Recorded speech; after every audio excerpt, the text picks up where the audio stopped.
And good evening and welcome to another edition of the Big High School Sports Show on 98.9 WXCO, online at WXCO.FM, mobile devices and Alexa by searching WXCO, and on the Civic Media app, and also at YouTube.com on the 98.9 WXCO channel. I am Chad Holmes, and across the way is the former head football coach at Wausau West High School, Jason Foster. Good to have you back. Good to be back, yeah. It's a great time to be back because there's a lot going on.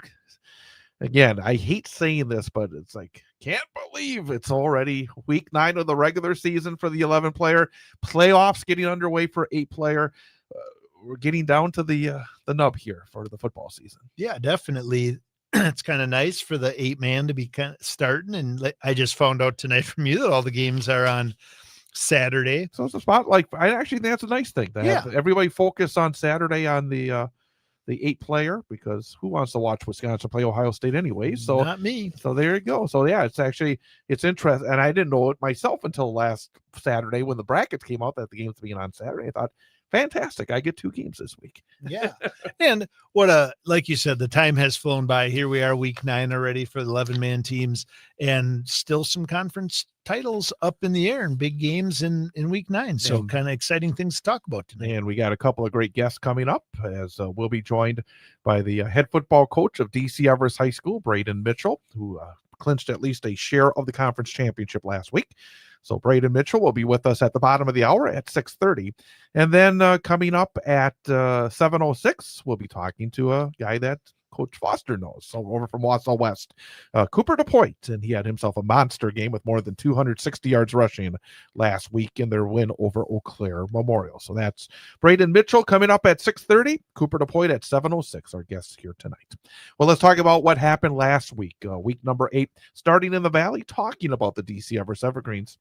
They defeated Stevens Point 28-13. Game was played at Gerke Field in Stevens Point. Ty Rody, 11 of 16 for 206 yards and a touchdown. Xavier Edwards, a big night, 5 catches, 104 yards. Trent Breitbach, again, had a good evening for Stevens Point, 183 yards passing, 89 yards rushing. But before our game last week, I was getting ready to go on. We were talking, and I said, what did I say last week? You said you thought Spash was going to run away with this one. No, that's not what I said. You thought Spash was going to get this one. I thought Stevens Point was going to win that football game, and maybe it's because DC Everest had such a hard time 2 weeks ago against Chippewa Falls, and I thought that Stevens Point had, with Breitbach, the capability, but have to give a lot of credit to DC Everest, not only to win, but to win in a significant way, and also do it a little differently, because it was not Corbin Enzenroth this time around. He did not have 100 yards for the first time in a while. It was the sophomore quarterback, Ty Rody. It was Xavier Edwards, and again, that's a sign of a good team where they did it in a different way in a big game. Yeah, I think the thing that definitely sticks out to me when I look at this stat line is Ty Rody, right? This is far and away his best output of the year. Obviously, we've known, I think he was our first guest of the year. We know what Xavier Edwards is capable of. He's kind of had those 2, 3, 4 catches a game, always kind of found a way to get that one touchdown long one. But this was kind of what we expected. We know we had the injury early in the year at quarterback, and that's what brought Ty Rody in.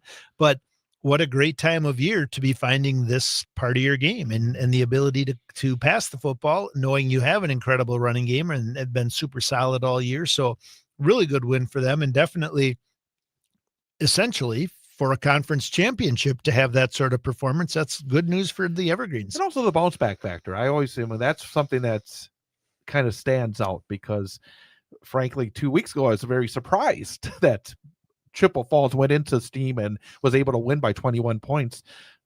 As a former coach in those situations, the following week against a really good team, a rival game, a conference championship game, that's not an easy thing to rebuild your team to get ready for. So I was very impressed with that. Yeah, especially, losing to Chippewa Falls at home in front of homecoming, a huge crowd that night. I saw a lot of pictures from that one. So yeah, I think winning it is huge. The added pressure of being conference championship on the line was huge. And then also their ability to go and throw the football and kind of make that statement win after the tough loss week before. All really good signs for DC Everest. I think those 3 losses overall is probably going to hurt them when it comes to seeding at the end of the day, but a really good position for them to be in as they finish the season. You know who's in second place now in the Wisconsin Valley Conference? I do. How about that? The Marshfield Tigers. And I tell you, I mean, it's like, I mean, Denny Gato must have a second job as a magician here because they're 4-1 in the conference, 4-4 overall. They had a game last week against Eau Claire North. In fact, North had the lead late, but Marshfield got a late field goal and then added a touchdown on a fumble recovery on the last play of the game to win 43-35. And Hayden Carlson, their running back, and saw him 2 weeks ago against West, a very, very impressive performance. And he had a really big night, 257 yards on 27 carries, 4 touchdowns. I don't know how to feel about Marshfield. I give them great credit because, again, this year they started off with such a tough schedule and a 0-3 start, and it was just really difficult. But they're not exactly blowing away some of these teams at the bottom of the league either. So no. At the end of the day, I think when we talk about the conference as a whole, right, and who's kind of at the top, the middle, and the bottom, and I don't think there's that much disparity this year other than from the top where the Evergreens have kind of taken it and run away with it a little bit from a conference standpoint. I think we see the disparity on the other side, right? I feel like when you talk about the Evergreens losing to Chippewa Falls, then Chippewa Falls sits at or near, not at, but near the bottom of that side of the conference.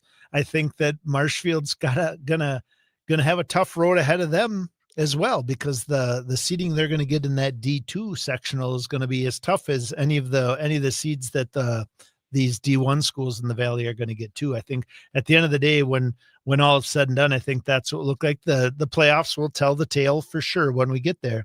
But I think overall, the comment would probably be made that the east side of this conference is probably a step behind the western teams this season. And Marshfield actually 23rd of the 32 right now in D2, but they have an opportunity if they win this week to move up because they do face a team that has 5 wins in Stevens Point. That would be a great win for them for sure. Wausau West got a playoff clinching win last week, 49-14 over Eau Claire Memorial, a game that we had right here on 98.9 WXCO. Warriors 5-3 overall, 4-2 in the conference. Our player guest coming up, Cooper DuPoit, rushed for a career-high 264 yards on 26 carries with 2 touchdowns. Shea Jones does what he does. He catches touchdowns. He had 2 catches, both for touchdowns, 73 yards total. And it was actually a Memorial led 7-0 after 1, but then the Warriors had 21 points in the second quarter and just kept on pounding the football. And one of the interesting things, and I think you're as good as anybody to talk about, is that Wausau West went back to a look that we've seen in the past. A lot more under center, a lot more power football. You were on the sidelines for many of the great running backs that Wausau West has had in the past decade, and it was a bit of a throwback for West offensively. Yeah, it sure was, and kind of a throwback to just within the last few years, right, when we've kind of been able to lean heavy on that run game and have a back. I think we'll talk obviously a lot more about Cooper when he's here later, but I think one of the biggest revelations for this team or this offense has been Cooper DuPoit. He kind of, as everyone knows, he's a really good hockey player and kind of was focusing on that to start the season and came out a little late. We all know what Cooper's capable of as a football player.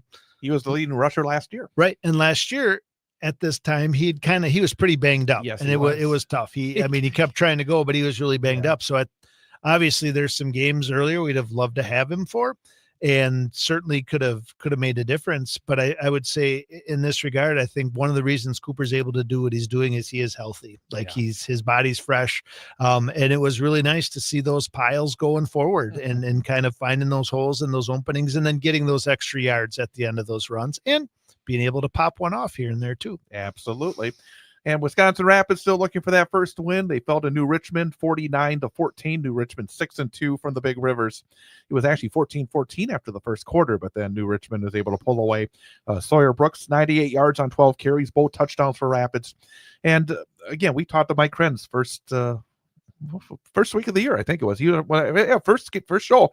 Mike Krenz was with us, and I think he knew that was going to be a process. And this is still a team that is better now than it was at the start of the year. Oh, for sure. And I think even you look at these scores, New Richmond's a really good football team, and probably going to have a lot of postseason success. And again, we talk so often about how much schedule goes into the year. For sure. I mean, their schedule, the non-conference games, have been against all really good football teams. Absolutely. The fact that they were 14-14 after didn't score any more points after that, but it tells me those kids were ready to play when they got on the field Friday night. And I think that's a nice step forward for coach. I think the week before they were up on Marshfield as well. Yeah. Rapids was. Yeah. So they're definitely showing some signs of taking those baby steps, getting those little wins within the game that you're probably not going to win. I think those are all good signs of a good coach, and B, that the kids are buying into what he's doing. Great Northern Conference, and it's been a great race at the top of the GNC. It will still be a great race going into the final week. 2 of the 3 teams that were tied for first met last week in Tomahawk, and those Tomahawk Hatchets just keep on rolling. They defeat Merrill 24-3. Tomahawk 7-1, 5-1 in the conference. Merrill 5-3.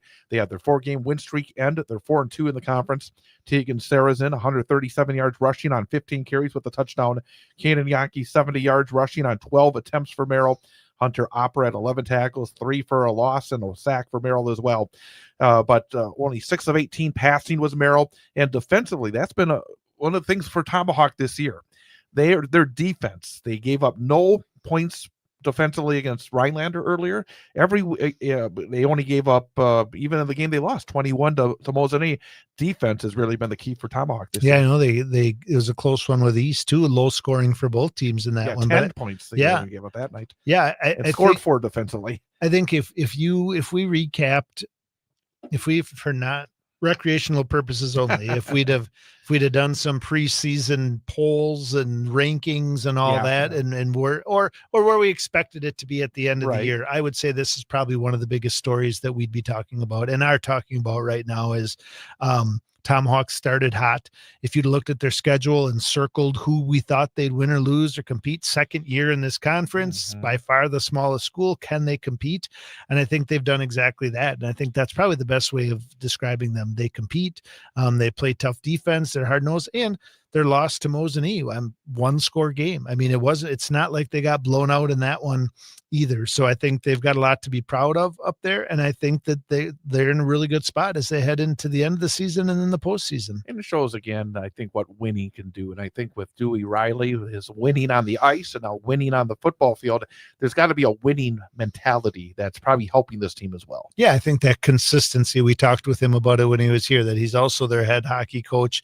A lot of these kids play both of those sports, so the kids know what to expect. They know what's expected of them as far as from a coaching standpoint, what practice needs to look like every day, what the expectation is on Friday nights. So yeah, good things are happening there right now, and they got a lot to be proud of. They're number 3 actually in this week's whatever you call these things, yeah, preliminary qualifying database, whatever you want to call it, but number 3 in Division 5, so they could be in a pretty good position when the playoffs begin next week. Mosinee is red hot. They have just been playing some really good football recently. They rolled past Antigo 41-0. They are still in a tie for first with Tomahawk at 5-1 in the conference, 6-2 overall. Treve Stoffel 10 of 11, 134 yards and a touchdown. As well, added 137 yards on the ground on 10 carries with 3 scores. But Mosinee, they just seem to be building and building and building as the season's gone on. Yeah, kind of a little bit of ebbs and flows early with the great win against Stratford.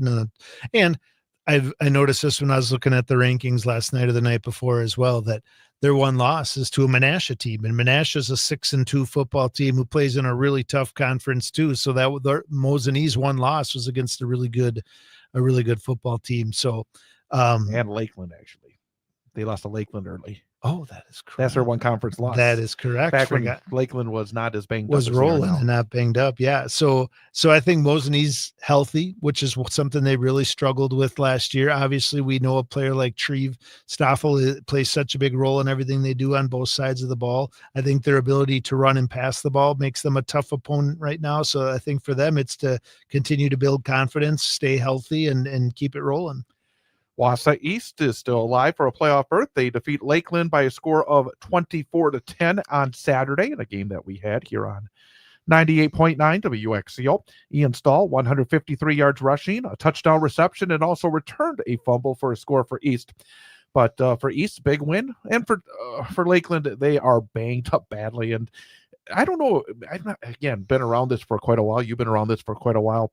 It seems like, I don't know whether it's more or less, but it seems like a lot of teams really are struggling with injuries right now. Yeah. And I think oftentimes your top players can match up against another team's top players, and all is good. We talked about this a lot with Mosinee last year. I think what injuries do is really expose your depth or lack thereof it. And I think that's probably what we're seeing with Lakeland right now. Obviously a really hot start, looking good. You lose those guys. From what I wasn't at the game, but I listened to it. It sounded like their quarterback was really struggling to deliver the football and kind of handle the football. Those 3 consecutive turnovers in the third quarter really certainly did not help their case, because it was a pretty close game. It was 6-3 halftime, right? Yep. Yeah. And we know that Lakeland is a solid team this year, but sometimes those injuries are just too difficult to overcome. Yeah, they started 4-0. Now they've lost 3 of their last 4. And Medford is right back. It looks like Medford has I can't say for sure because they have a tough game coming up this week, but Medford kept their playoff hopes alive with a win at Rhinelander, 42-12. Both teams are 3-5 overall. Medford 3-3 in the conference. Likely that will get them in the postseason. Rhinelander 2-4 puts themselves in the position they have to win this week to be potentially in. Carson Ingersoll, 110 yards rushing, 4 touchdowns. Will Wojcik, 103 yards and a touchdown for Medford. They did Medford things, 275 yards rushing as a team. And the thing that kind of jumped out was it was 30-0 at halftime, 42-0 after 3. Was not expecting that. Yeah. I mean, we've talked about it all year. I think a lot of it comes down to matchups. Obviously, they're still able to run the football, and I think that's a huge part. So what your defense is able to do, what your defense looks like at the line of scrimmage is going to make a big difference when you play Medford. I think what will get them moving forward. I mean, the other positive for them is we've talked all year about how young they are, how many sophomores they're playing. And now when you get to week 9, those sophomores aren't so young anymore, right? They're battle tested and heading in the right direction. So that's definitely a plus for them. It's hard to win in the playoffs if you're both young and one-dimensional. And I think that's kind of what's getting them a little bit. They fall behind. It's hard to catch up running the football, and they do seem to still struggle to throw the football. So should be an interesting game against Mosin. We'll talk a lot more about that later, but definitely probably a little bit of a tall hill to climb. CWC Large, it was the game this season in that conference.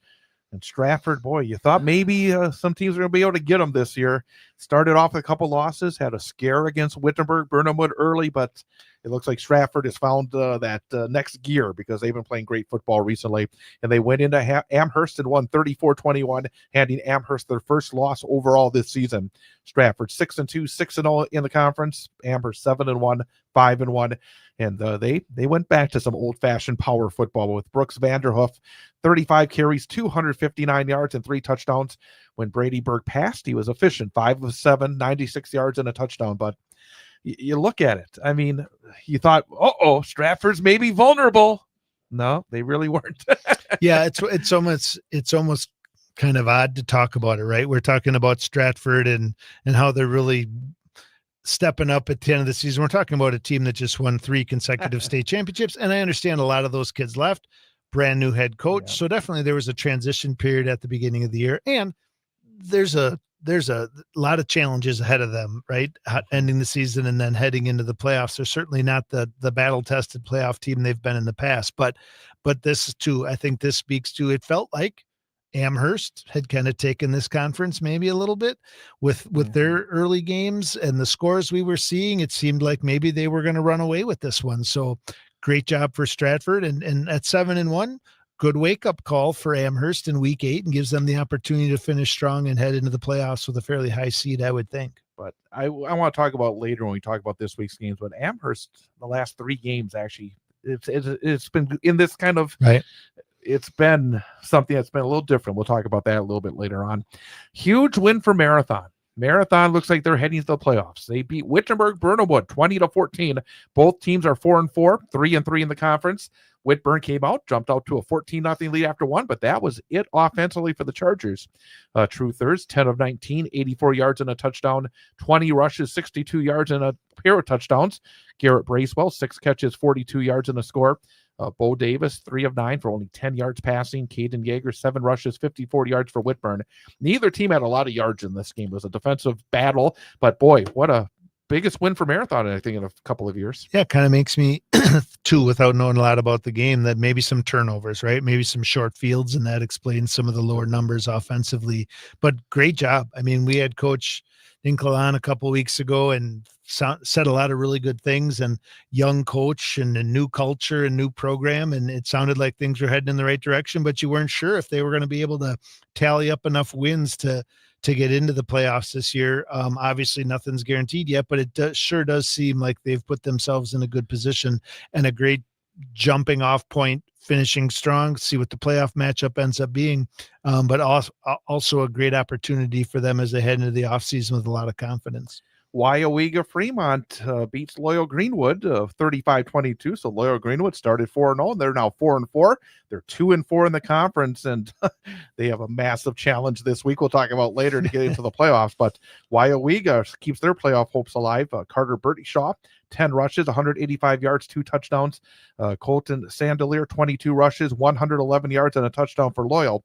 But this conference, I think this kind of game is indicative of what this conference is about, isn't it? Yeah, definitely. And I think we talked about this year after year because it kind of was happening in the Great Northern the last few years too. It's how your schedule lines up, right? Like there's some wins early. And I think the Loyal Greenwood's a good football team. I think they've competed, they've won some games people wouldn't have thought they were, competed hard in some others, but ultimately when these bigger, I don't know if it's bigger with the co-op, what their numbers are, but when these traditional games that they've had really big challenges in, they've been more competitive, but at the end of the day, they haven't been able to overcome in those tough games. Spencer Columbus makes it 2 wins in a row. They beat Colby 43-12, and Spencer Columbus gets to the 500 mark at 4-4, 3-3 in the conference. Jack Haper at 257 yards rushing on 29 attempts with 3 touchdowns for Spencer Columbus. And it's been a team that's been ultra competitive all year. Now they're starting to get some rewards for some of these good performances with wins, and it looks like they're heading to the playoffs. Yeah, really, really nice overall season for them. I would say a nice step in the right direction. And on the other side of that, what a tough season for Colby. Obviously, we've usually so good, right? I mean, such tradition. I'm certainly not used to this type of season. We talked earlier about how sounds like there's quite a few injuries there, but either way, those are tough. And we're not just talking about being 1-7, 0-6, losing 43-12 to Spencer Columbus is not something we'd expect out of a Colby team. Merriwood CWC, Edgar stays perfect, beating Pacelli 42-0. Maverick Butt only had 6 carries, but had 94 yards, had 9 tackles on defense. Bryce Flaker, 44 yards gained on the ground for Pacelli, but Edgar just right now just strangling teams defensively. Yeah, and that's the recipe to win in the regular season and keep those defensive stats where you want them, and also a great recipe heading into the postseason and looking for their 3rd state championship in a row. Auburndale just keeps on winning, beating Assumption 41-6, 7-1, 5-1 in the conference for the Eagles. Assumption 2-6, 2-4. Peyton Weinferter, 6 of 7, 105 yards and 3 touchdowns, added 84 yards on just 4 attempts on the ground. Wiley Cornwell, 14 rushes, 53 yards for the Royals. Auburndale has been really good recently. They had that big shutout win against Abbotsford. They look like they're playing some good football. Yeah, they sure do. I think they're kind of setting themselves up for a nice seed in the playoffs, as well as another good playoff run.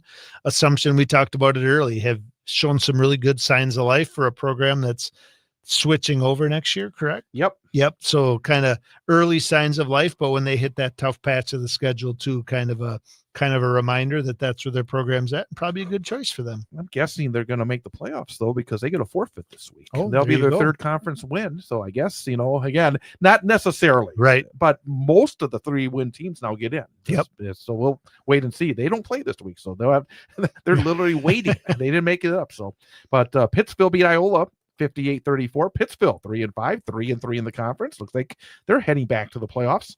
Iola struggling this year, 2-6, 1-5. Dawson Luther cracked the 1,000-yard mark for the season. Had 279 yards on 19 carries with 3 touchdowns. He's had a couple of massive games in recent weeks, hasn't he? Yeah, he's had a great season. I would say Pittsville got to be pretty bad. I was going to say pretty pleased with where they're at, and Iola Scandinavia on the other side probably feels like they took maybe a step backwards this year. And who knows, right? We talk all the time about injuries. Some teams we know more about than others, but tough season for them. And finally, an 8-player Newman Catholic finishes their regular season 5-3, falling to 6-2 Tri-County, 34-12. Tri-County ran the ball, 414 yards rushing as a team. Jake McCarrick had 231 yards on 18 carries and a pair of scores. Freshman Eli Fight had 12 rushes, 63 yards for Newman. Everett Pent returned from injury, and he was busy. 13 tackles, 2 fumble recoveries, including a touchdown for the Newman Cardinals. And again, for Newman, that's been in their losses, the rush defense. And when they face some bigger, and they're not a big team, that's generally, I mean, they're not big in numbers, they're not big in size. And the Cardinals, I think, really been solid at 5-3, but boy, sometimes when they have some of those big rushers, it's been kind of difficult. Yeah, and I don't know. This would be a good conversation to have with Coach Mickleg. We're going to get him eventually. Yeah, good conversation to have with him. Kind of like that is tough. I mean, I know in 11-man football and being a defensive guy, what it is whether it's an option team and they get that fullback rolling and how hard it is to slow that down. But what an even bigger challenge is in an 8-man field with the smaller box up front and then the fewer number linemen. That's got to be once that ball starts rolling downhill, that's got to be tough to stop. Yeah, that's exactly right. But the Cards will be again in the playoffs as they continue to be one of only 2 teams in 8-player football that's made the playoffs each and every year when it's come to the 8 players since WIAA. And I said returning, Everett Pent was not the one. There was Damien that actually returned last week. So Damien still had a good game as well coming back. So, but we'll have more on Newman and their playoff run a little bit later in the show. Coming up later in the show, we'll look ahead to week 9 of the 8-player, I should say the 11-player regular season. Look at the 8-player brackets for the playoffs at 7:06. It will be our student athlete guest, again, Cooper DePoit from Wausau West. And coming up next, we will talk to the head football coach of the DC Everest Evergreens. Second year in a row, they're going to have at least a share of the conference championship. And we'll talk to Braden Mitchell coming up next. With Jason Foster, I'm Chad Holmes. Back in a minute here on 98.9 WXCO. Wednesday from 6 till 8 p.m. It's the Big High School Sports Show on 98.9 WXCO. Online at WXCO.FM. Mobile devices and Alexa by searching WXCO and on the Civic Media app. I'm Chad Holmes, joined former Wausau West head football coach Jason Foster and myself as we talk high school football. We'll review week number 8 of the season, preview week number 9, and preview level 1 playoffs in 8-player football, plus special guests. At 6:30, we'll be joined by Braden Mitchell, the DC Everest football coach, after the Evergreens clinched at least a share of the Wisconsin Valley Conference title with their win at Stevens Point last week. Then at 7:06 is our student athlete guest from Wausau West, running back Cooper DePoit. DePoit had more than 260 yards rushing in the Warriors' win over Eau Claire Memorial last week. It's the Big High School Sports Show, Wednesday, 6 till 8 p.m. on 98.9 WXCO, WXCO.FM, mobile devices and Alexa by searching WXCO and on the Civic Media app.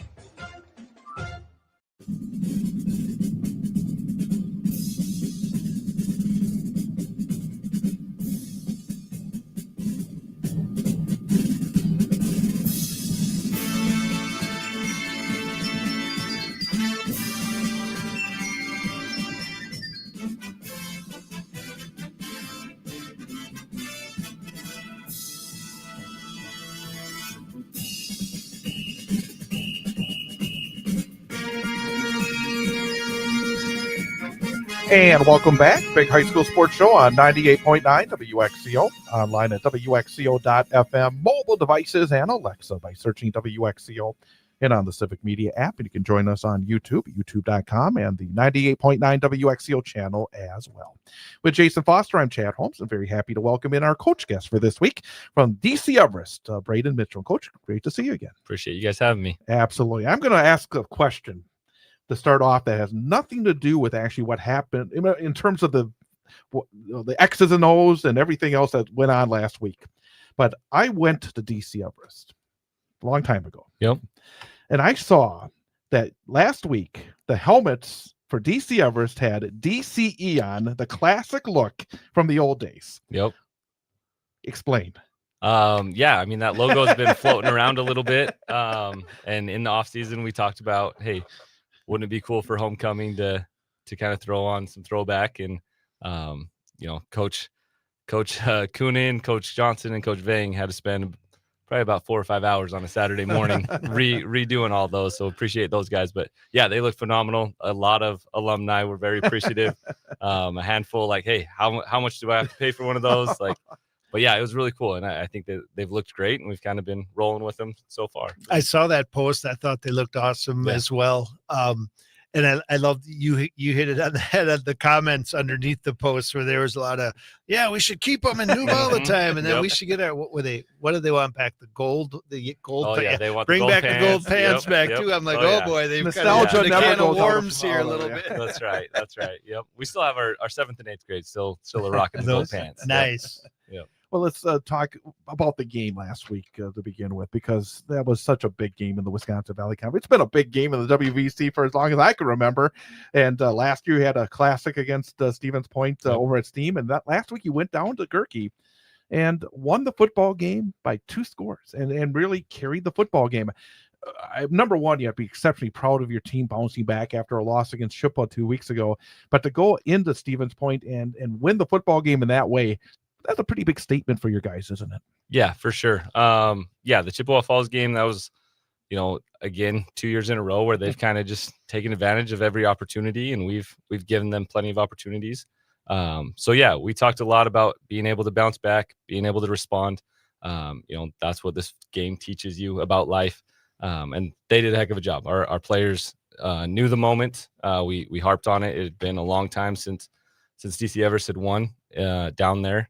And so that was a focus. Being able to go back-to-back conference champs was a focus. Like, there was a lot of things that, we knew what was at stake, and our guys did a heck of a job with it. Yeah. And the last 2 years, it's worked out obviously really well for you guys, Yes, but from an outside fan perspective, the way the schedule is set up too, that this game is week 8, and for all intents and purposes, that is the conference championship game. So that being able to go down there and do it, the thing that stuck out to me when I look at the stats is, and you can answer the question obviously and do it, but it seems like watching week to week, like Ty Rohde's progression, like it seemed like this was his best week statistically. Obviously, we all know what an incredible weapon Xavier is. So talk a little bit about that, because you had so much success running the ball, especially at times when it seemed like that's what you needed to do to win games, and having a young quarterback with inexperience. So are those things kind of all coming together right now? Absolutely. Yeah. Again, scheduling plays into that, and we've been fortunate in that, we had to be able to run the ball early and get Ty used to the game, used to the speed. And I think he's done a heck of a job of each week just getting better and better. And it's been fun for me because, in the last few years of coaching, like, I've had either junior or senior that has been really good quarterbacks. And even coming into this year, Jake was going to be really good, and we were getting to a good part with him. But just to kind of get back to some basics and get back to some fundamentals, footwork and different things, it's kind of been fun to, it reminds me of my early years of coaching and really getting work with sophomores. But I mean, Ty's an unbelievable athlete, mentally, him playing all, as a freshman, playing baseball all year last year, I think definitely helps him in that, he's not afraid of the moment at all. And, but yeah, we kind of had to change up our offense a little bit just to get him ready and get him going. And fortunately, we have some great offensive linemen up front, and Corbin has been doing a heck of a job running the ball, and then we've been able to supplement that with some other guys. And then having somebody like Xavier in there too, right? Like, he's coming in. Good thing for him. Not that would have mattered, because people know what an athlete he is, but kind of having him knowing, we had him as our first guest of the year, that what his plan was already set before the season started, probably assisted in him being a little more. I mean, he's had his big plays, it seems like, each and every week, but kind of a little bit more of a breakout stat wise this week, a few more receptions. But how has he been with I don't want to say diminished role, because I'm sure he still has a huge role on your team and will moving forward. But what has his role been in bringing along the young quarterback and being unselfish? I assume that those are the things that have made a big difference as well. Yeah, absolutely. And yeah, definitely his senior year has been shifted with how the season's gone. But he's a competitor. Kid loves to compete, wants to do one-on-ones all the time. But he's a competitor. And so, yeah, when he's not getting opportunities or not getting the ball, like, it's frustrating, but he's done a good job, and I keep pushing him like, hey, it's just about building that relationship with Ty, getting more and more routes with him. But yeah, I mean, the conference still knows what he's capable of.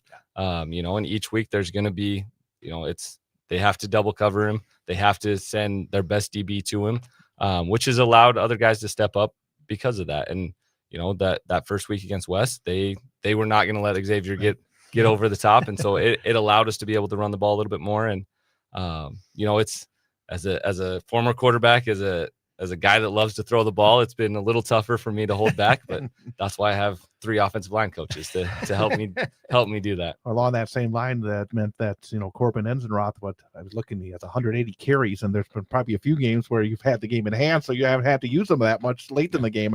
And remember that game against West, it just pound. It's Yep. you're trying to get off the field. It was not yeah. a good sight, but he really has stepped into this role this year. Has some pretty big shoes to fill, obviously, from a year ago. But how would you take his year? What did you expect maybe at the start, and then being asked to run the ball maybe even a little bit more than expected, his trajectory so far this year? Yeah, I think he showed great glimpses when he fill in last year for Blake.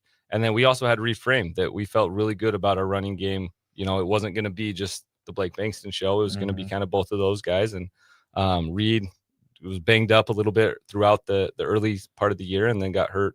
And his season is done now. But so Corbin's taken on that, and he's done a heck of a job. He's a different running back than Blake, but very patient, does a heck of a job of waiting for things to develop, and then stays in the A gap and gets going. So he's done really well. And he gets the ball in the end zone. That's where he's been good. And he's a little banged up right now too. So it kind of, we got as much as we could out of him down to Stevens Point, and then, but he'll be back, make a playoff run.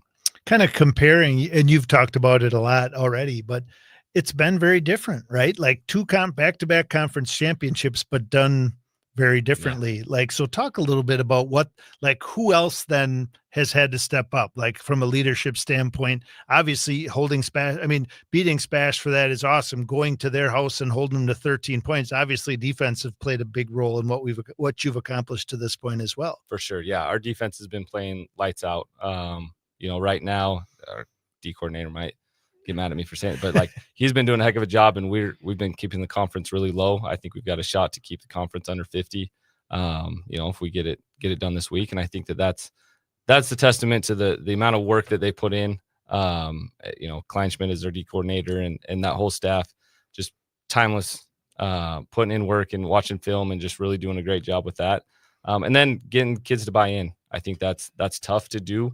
But our defensive players have done a heck of a job buying into that and, dedicating the time to it. And then, football, when you get 11 guys to rally to the ball, it's intimidating. It's tough. And then you're able to play really good defense. And I think that's where our defense has been trajectory, heading in that right direction this whole season. So they're doing a heck of a job. Again, we're talking to Braden Mitchell, the head football coach at DC Everest Senior High School here on 98.9 WXCO. And sometimes when coaches say, well, all 11 players go into the football, it can be a little bit of cliche, but your defense is not based around one superstar. This is really a defense that has so many players that have stepped up.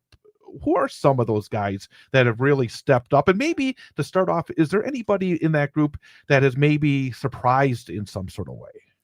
I think a big part of it is at the D line with Brad Rickert. He's been a guy that, since his sophomore year, he's been a guy that should be playing well, and but he's had to battle through some injuries. Last year, only made it through a few games.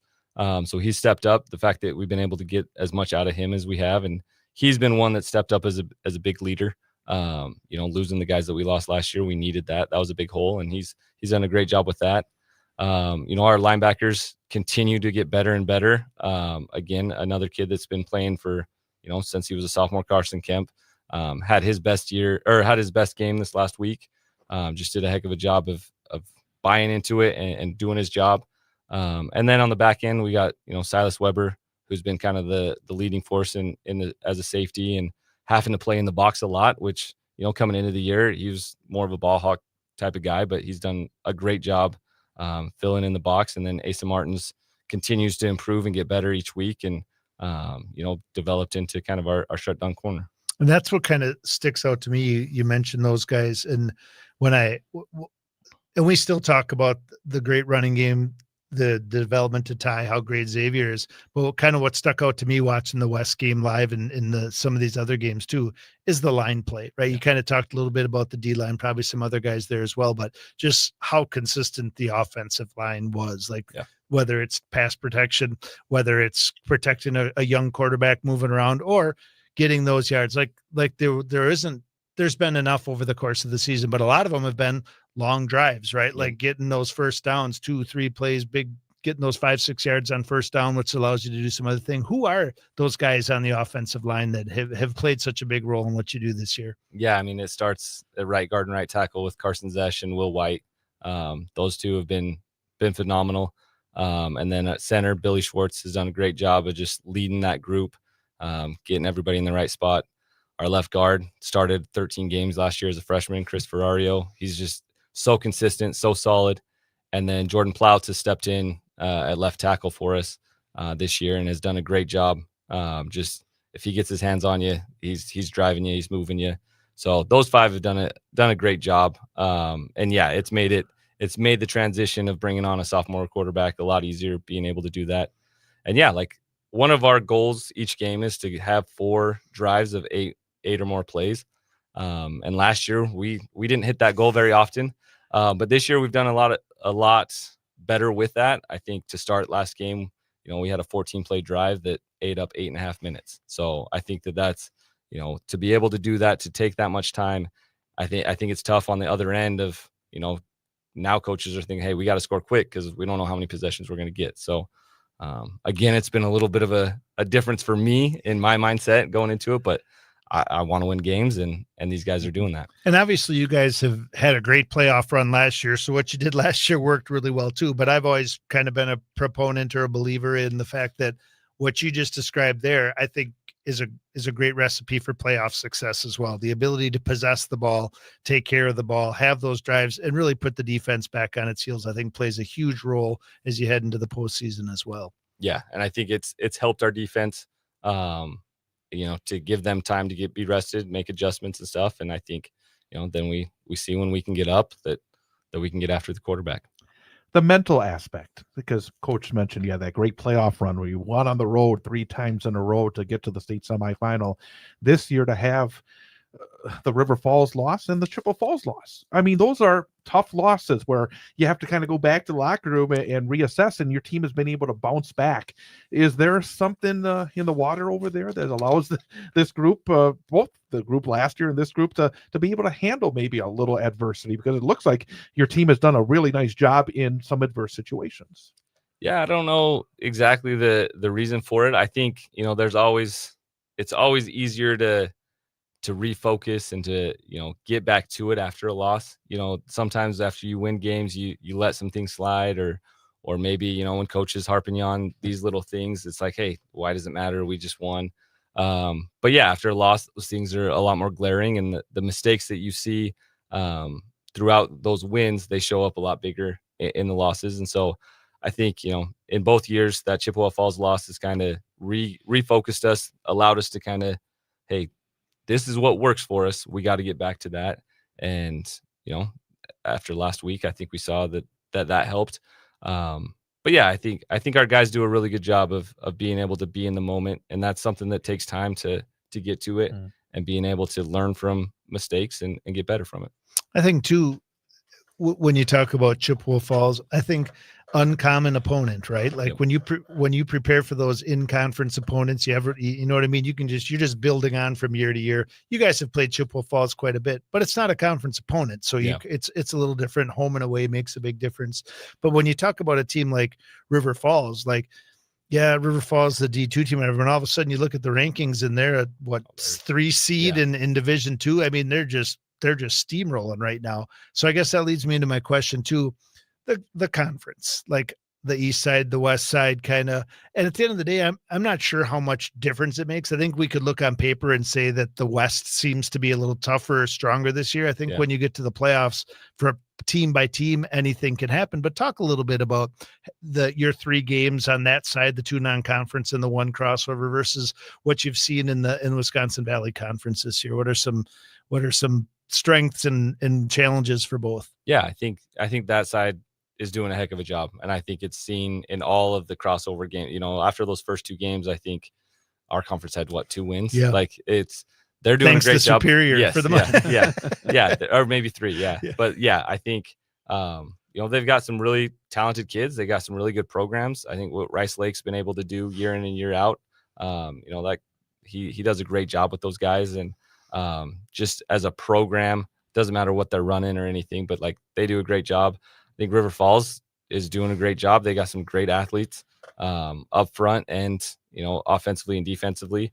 New Richmond's been solid. So yeah, and Hudson has been great. Yeah, I think they're Chippewa Falls had been coming in. I think they had 2 wins or something, but I kept telling the guys, hey, they've lost to the same teams that we lost to. Like it's not like they're losing to any bad teams. They're really Right. good. They're just in a really tough conference. So yeah, I think that conference is really good and really up right now. And fortunate for us, like it's just Hudson is the only D1 team that's over there. So because yeah, like all those other guys we won't have to see. But yeah, and I think our conference, this probably wasn't the best year for our conference as a whole, but I think a lot of teams lost a lot of seniors last year, and so it was kind of figuring some things out across the board. And I think teams are going to be back again, even better next year. So I think the one final thought on that too is, and I think this happened last year, I think for the most part, that argument could have been made maybe around this time last year. And then I think the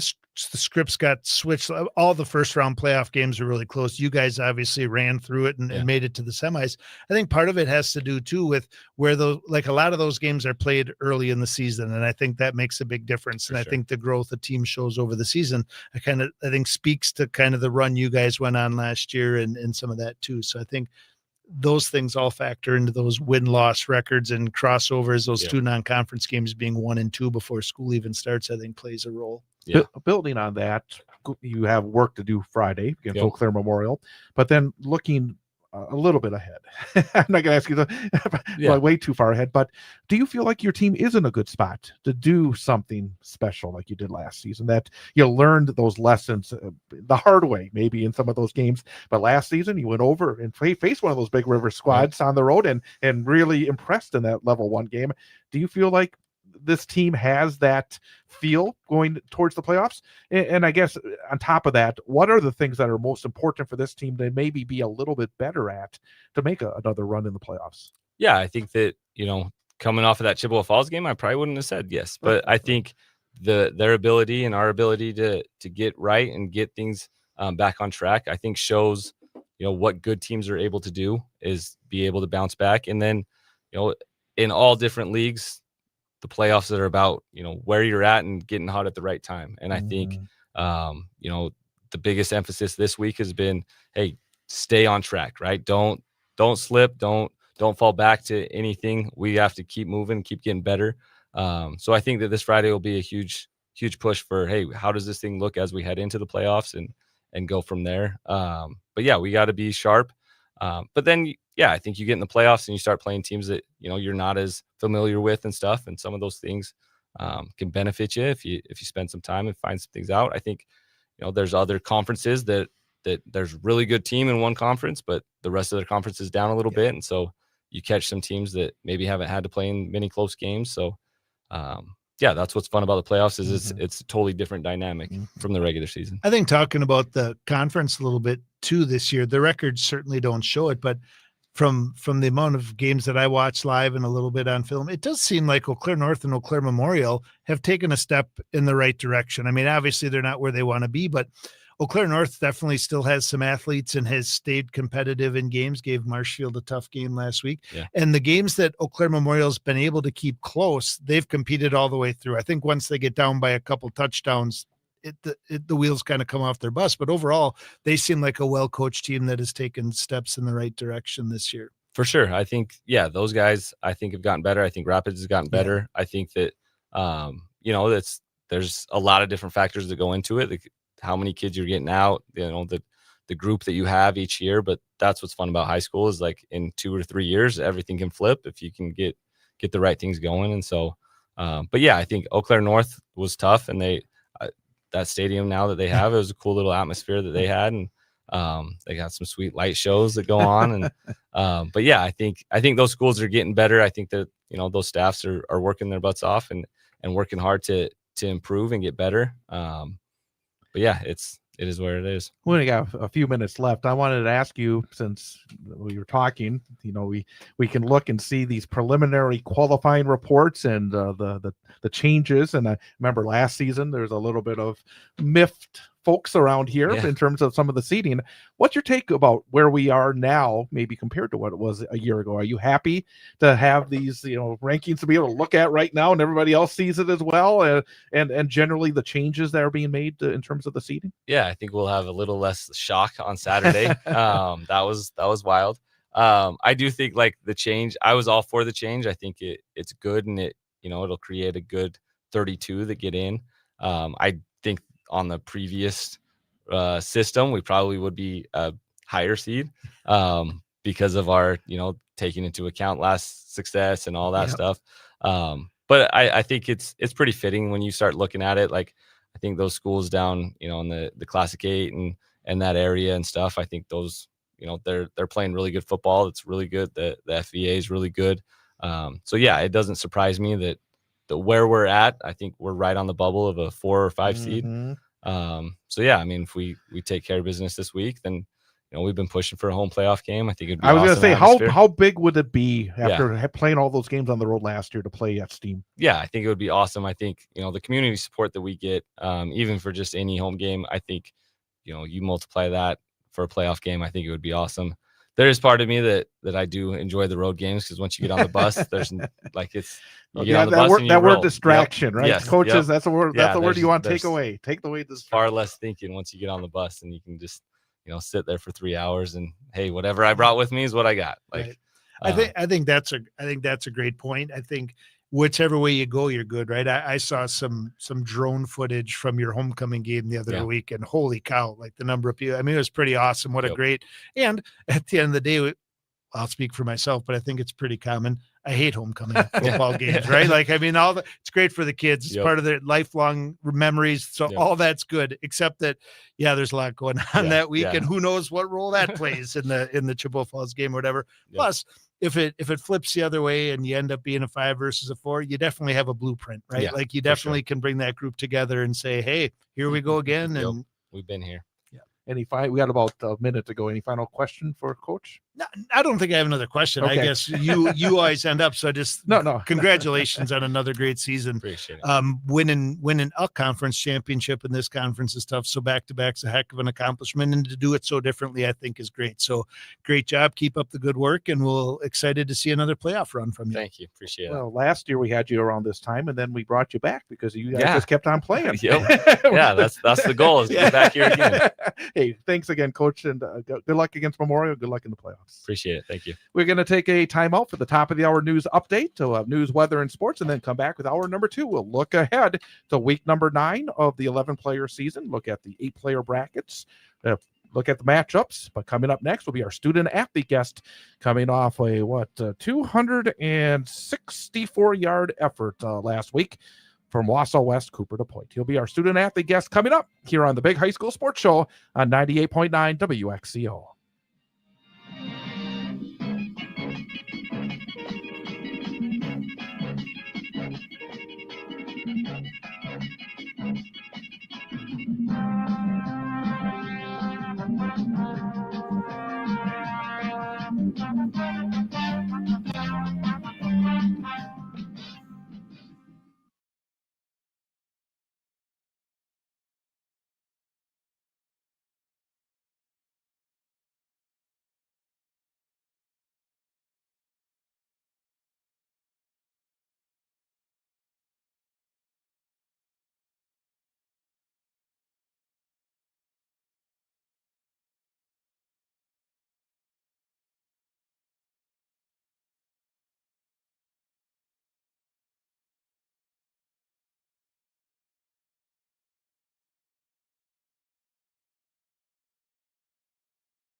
And welcome back. It is hour number 2 of the Big High School Sports Show on 98.9 WXCO. Online at WXCO.FM, mobile devices, and Alexa by searching WXCO, and on the Civic Media app, and again also on YouTube, youtube.com, and go to the 98.9 WXCO channel. Before we start here, I want to give an invitation to folks. And number one, Ian Welsh is our in-studio engineer. And Ian, you know what I want to invite people to do tomorrow? Is come here and visit us. Open house. We have an open house here at WXCO. So if you're out there, you want to come in, you want to sit in front of a microphone, talk to me and ask me what I'm doing right or tell me what I'm doing wrong, from 10 a.m. until 4 p.m. tomorrow. Open house here at WXCO. We have some food from the Mint. We'll have beverages. We have some swag from WXCO, and just a chance to look around. We'll take you all over. We'll put you in front of the microphones. If you want to hear yourself talk, we'll record you up. And also from 2 to 4, one of our statewide shows, the Todd Alba Show. He does his show in Madison. He's coming up here to do the show tomorrow from 2 to 4. So again, folks, come on over, because if you don't, it'll make me look bad. I got some of our bosses coming up, and we want people to come through the doors tomorrow. Are you doing open interviews for co-host for the Big High School Sports Show moving forward? I tell you, real fast, but we're going to get to Cooper to point here. Last week's show felt like a long show without you here.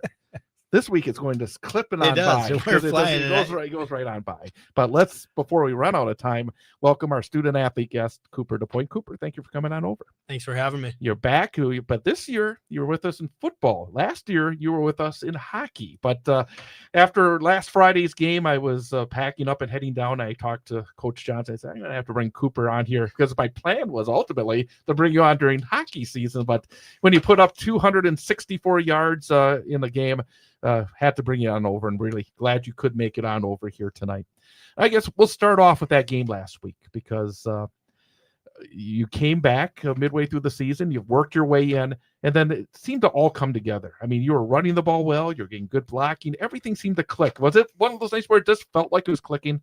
I think this last game for sure. I kind of got back into the lineup after coming back week 4, and I think you said it. I got good blocking last game. Shout out to the big guys up front. They were definitely a big reason for that.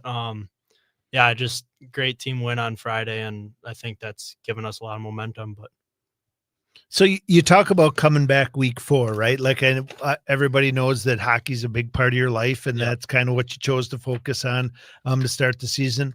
First off, what brought you back? And second off, was that a challenge, like coming into the team at that point and kind of transitioning into a group of guys who'd been together for that? I mean, I know a lot of them are your friends and you hang out with them all the time, but was that a tricky situation? So what brought you back and what was it like? I think I just couldn't be away from it. I kind of had decided at the beginning of the season I was going to focus on hockey. I had a pretty decent junior year. I thought that I was okay with stopping my career there and just pursuing hockey, but I think, I just missed it so much, and I'm glad that things worked out the way that they did and that I was able to come back. And I'm just really thankful for those coaches and those senior class, like the rest of the team. Like, I think them welcoming me back and not saying no to me coming back was a big reason why I wanted to come back and be around them. So when did you know you wanted to come back? I mean, I imagine that it wasn't one day, then you just went right in. I imagine it's sort of been hanging over you for a while. What was the process like in your mind as the season started, and you're probably thinking, no, I'm really missing it. Yeah. Could you talk about what that process was? Yeah, I think that first home game that I was watching in the student section, that was a big one. It kind of sucked not being out there with those guys that I've played with now for the last 3 years in high school. And I've grown up with a couple of them, and I think I missed it so much, and I didn't want to, my last season of football, I thought, I just wanted to play with those guys and finish out. And that was kind of what brought me back. And It's been interesting for me because I've known you and your family a really long time. We kind of go back to Eagle River, and Mhm. I left Eagle River before you were really old enough to play football. And then I talked to your family about you guys coming down here and talked about playing football. And it was at that time that your dad told me about you wanting to play football and that how good you were on the football field and how much you loved it. And I'll be honest with you, at that time, it was a little bit of a surprise to me because just knowing that you guys are a hockey family and and you're a hockey guy or whatever. How did you get into football and what kind of drew you to it? Because I know there's a ton of opportunities to play hockey in the fall. So, and I know how passionate your dad and you guys are about hockey too. So what got you into football? And I think it's great. I think it's great to play multiple sports. So tell me about your football journey a little bit. I think it was, just growing up in Eagle River, all of my friends played football. So I think that was a big reason why I got into it, but also my dad, I mean, him and his brother both played football all throughout high school, middle school. My dad finished all 4 years of football. So that was another reason I like to hit people and I like to tackle people. So I think, the physicality was something that I liked, and it was just a sport that I like a lot. So One of the things that jumped out when you came back the first night against DC Everest is that they put you on special teams. Yep. And you had a great game on special teams. And then you started to play a little bit more defensively and you started to make an impact there. Then the final step was actually the running back position the last couple of weeks where you had 100 yards against Marshfield and then the big game against ECM. What do you prefer? Do you prefer being on the defensive side, hitting people, or do you prefer running and through people on the offensive side? I just like to be on the field, to be honest. I like both of them a lot. I would say I prefer running back a little bit more just because I like to have the ball. But well, you like to score, whether on the ice or on the field, right? I try to in football. It's kind of the joke going around right now is I can't get in the end zone. But I did wonder on Friday night when you had like 8 rushes on that drive, got down to the 2-yard line, then he handed it off to Miles to punch it in the end zone. I was like, ooh, that hurts. Yeah.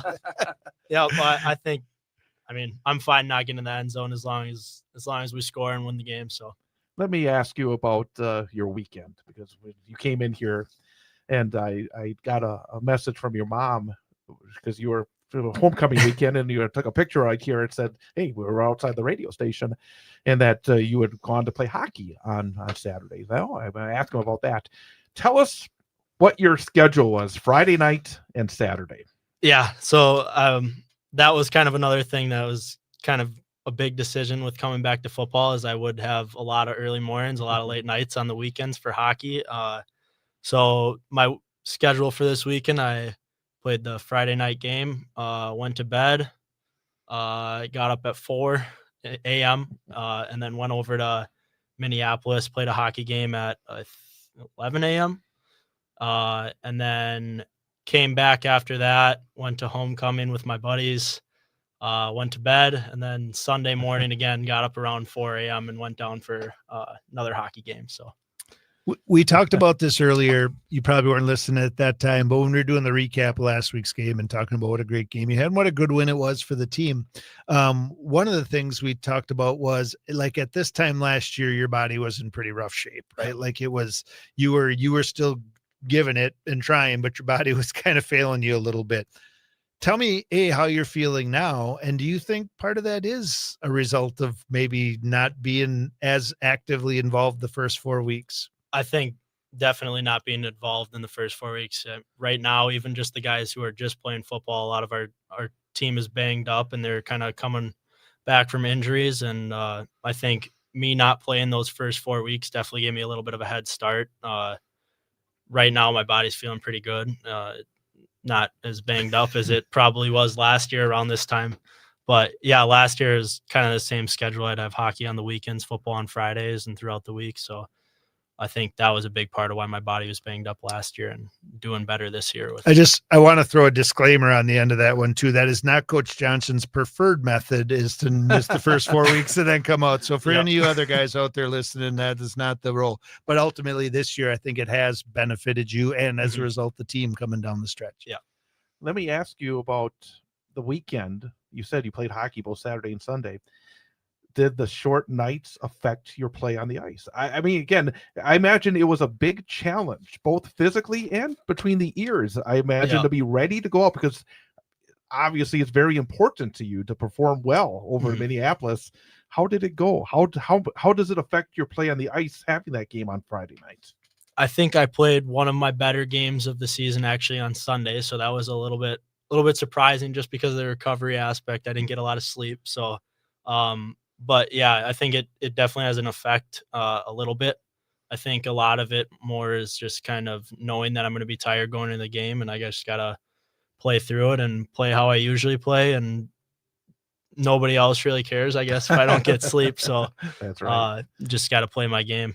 One of my favorite things about football compared to other sports is how it's one of the best team sports, right? It takes all 11 guys on offense, defense, special teams, kind of cliche. But when you break that down even further, it's by position group, right? So when you watch film, when you practice, oftentimes it's you with your running backs group and maybe the Yep. quarterbacks. And on defense, it's you and your linebackers group and maybe sometimes the safeties, however it might be.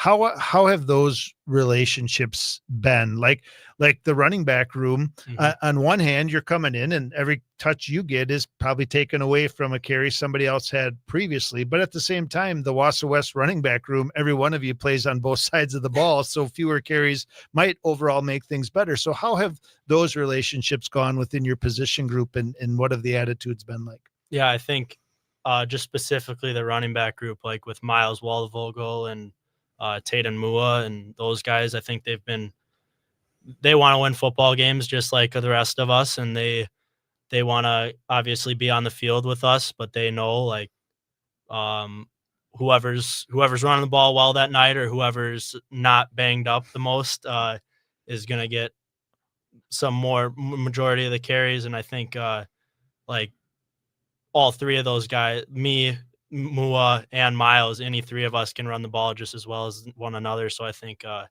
like those guys are just we push each other in practice and during the games even to try to get out there. So I think like that relationship with specifically the running backs, we're pretty close, I'd say, and we just like to push each other to be the best that we can for the games on Friday. So We're talking to Cooper DePoit, our student athlete guest this week on the Big High School Sports Show on 98.9 WXCO. You lost your number. How big of a thing was that? And along that line, you must not be superstitious. Was it a big thing losing your number? the number was not the biggest deal to me. I think at that point in the season, I just wanted to come back and play. So I think the number was not a huge deal to me, but And did you choose 13 then? I did. 13's pretty close to 19 for me. I think 13's just as good as 19. So Let's step away from all the sports aspects for a few moments and again try to delve a little deeper. And I don't think you have much time for a heck of a lot other things right now.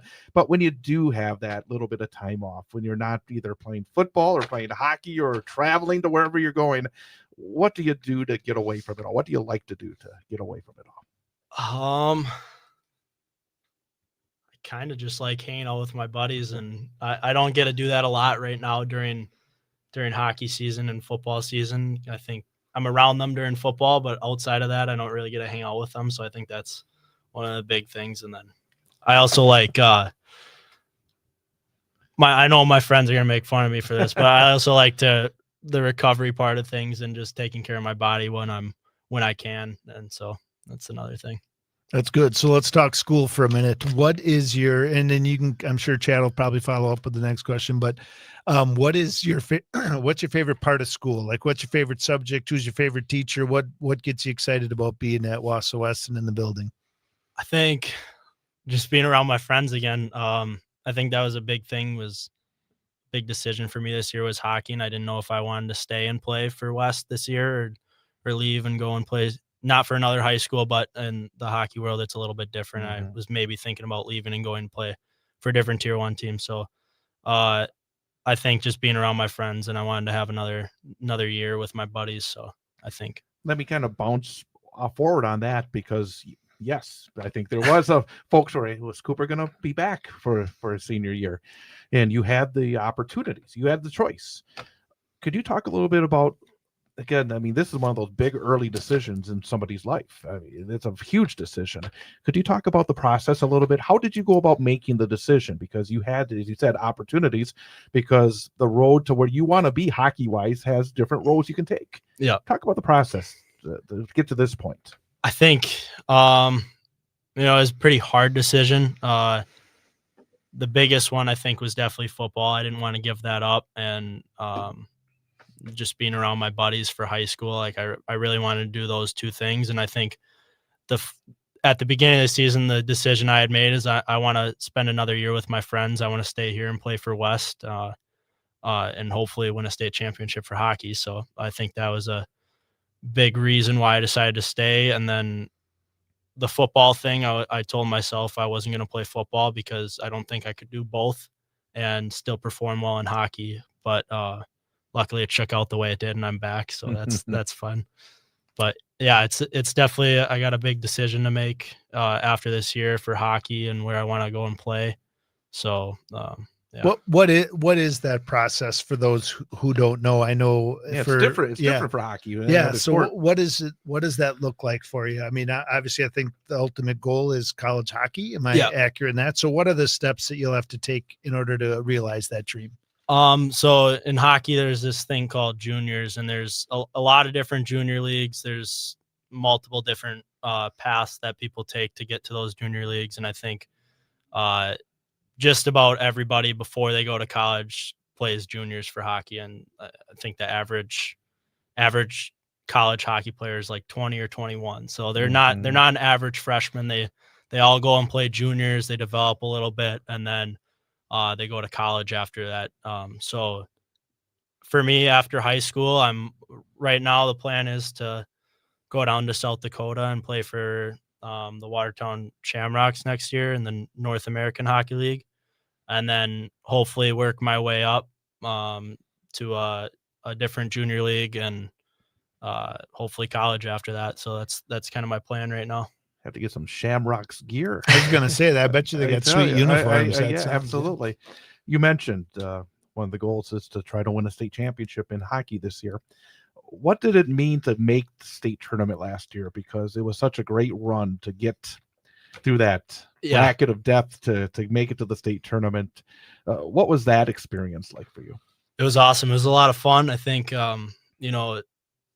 there wasn't a lot of people that expected that going into the season for us, but I think just the guys in our locker room expected that, and we wanted big things and expected big things for that year. And I think making it to that point, unfortunately losing, but making it to that point and kind of change a little bit of the culture was really awesome, and meant a lot to a lot of us.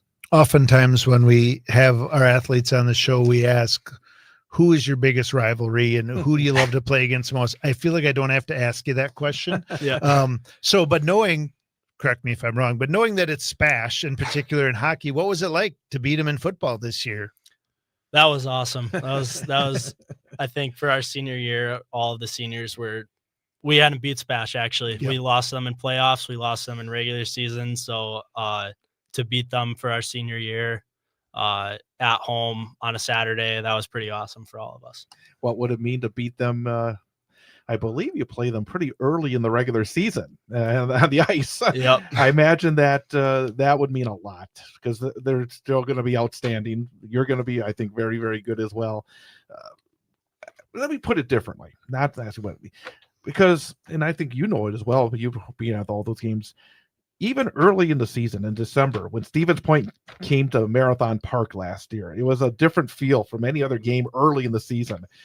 What is it like when that old barn at Marathon Park is really filled for a big game against a team like Stevens Point? I think the energy is awesome, and I think it might not be that packed, but it looks packed because of how it's not the biggest rink, so it definitely looks packed when people all around the boards and lined up and standing behind people on benches, and it is packed. I'm up there. Those games are packed. Yep. I gotta get those elbows out there. It's like, yeah, those games are awesome though. Well, I can say from a former AD standpoint and still crowd supervision standpoint, I would greatly appreciate you not allowing Spash to score when they come and throw stuff on the ice when they get there. So the longer you can hold that off, the better it will be. But I think that we're going to see if the new AD has the capability of keeping those out of the building, right? Good luck. Anything else you want to ask Cooper before? No, I think it's awesome. I think it's good for you. I think it's good for Wausau West. So congratulations on coming back. And I think like I said, I think it's really a positive thing. I think it's great to play multiple sports, to be coached by different people. I think we've talked about that in the past, but congratulations on a great football season. Hopefully there's a lot of football ahead yet as we finish up this year, and good luck with that, as well as moving forward into hockey. Thank you. And our final question, I think actually it's really good because you've had to go through some different decision-making processes than maybe anybody else that we've talked to on this program. But based on your experience, based on your multi-sport experience, based on the decisions you've had to go through, for a piece of advice for a freshman as is starting their athletic journey, whether football or hockey or whatever it may be, what piece of advice would you give them based on what you've experienced over the last few years at Wausau West? I think a lot of people say this, but don't rush it. I think, senior year came up fast on me, and I had a lot of decisions to make, and I kind of wanted to rush into junior hockey. And now I kind of think I did rush it a little bit, and I kind of wish I could go back to freshman year and do it all over again. So definitely don't rush it, put in the work, and you'll have a lot of fun. Cooper DuPoit, congrats on all the success up to this point. Best of luck Friday at River Falls in the playoffs, and of course on the ice all winter long. Thank you. For coming in.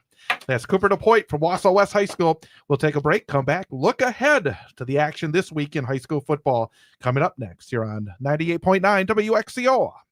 On Friday night, the Wausau West High School football team wraps up the regular season, traveling to River Falls to take on the 7-1 Wildcat. Hear all the action live from the Clover Belt Credit Union broadcast booth, starting with the pregame show at 6:35 p.m. and the opening kickoff at 7 on 98.9 WXCO, online at WXCO.FM. Mobile devices and Alexa by searching WXCO and on the Civic Media app.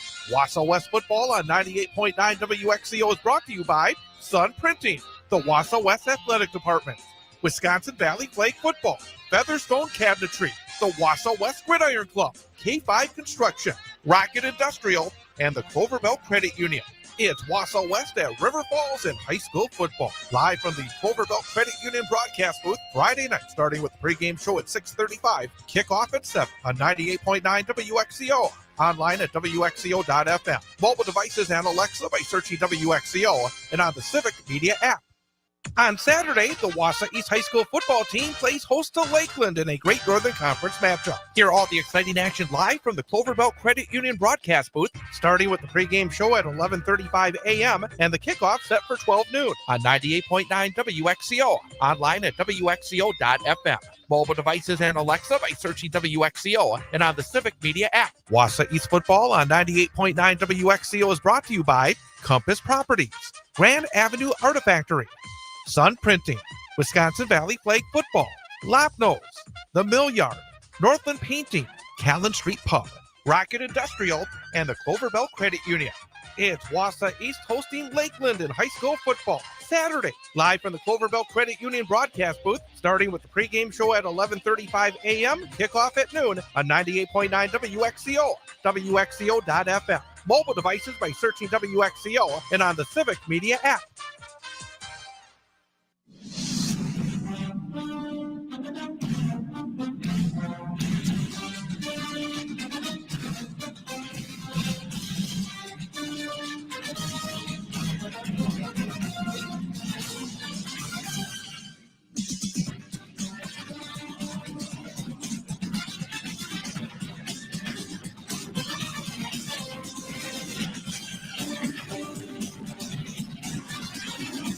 And welcome back. Big High School Sports Show on 98.9 WXCO, WXCO.FM, mobile devices and Alexa by searching WXCO and on the Civic Media app and on YouTube, youtube.com and the 98.9 WXCO channel.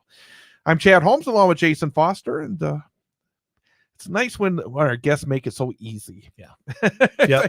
I mean, both guests made it easy tonight. Yeah, two good ones. We were saying on the break, a lot of talking right there. We need to catch our breath a little bit, but no, I think they are. I think Coach Mitchell's a great one. Great accomplishments, kind of heading in the right direction, that program for sure, but did it very differently this year than they did last year. And then I think all of our student athletes do a great job. One of the things I loved about Cooper this year is kind of has a little different perspective, and the sports that he plays are different than most of the athletes that we have on. So kind of always interesting to hear what their path is and what their weekends look like. Oh man, I'm tired just thinking about that. I mean, man, oh man.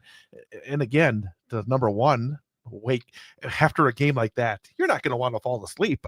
The adrenaline will be flowing and be up at 4, and then to get over there and then to perform against some of the athletes he had to perform against. Right.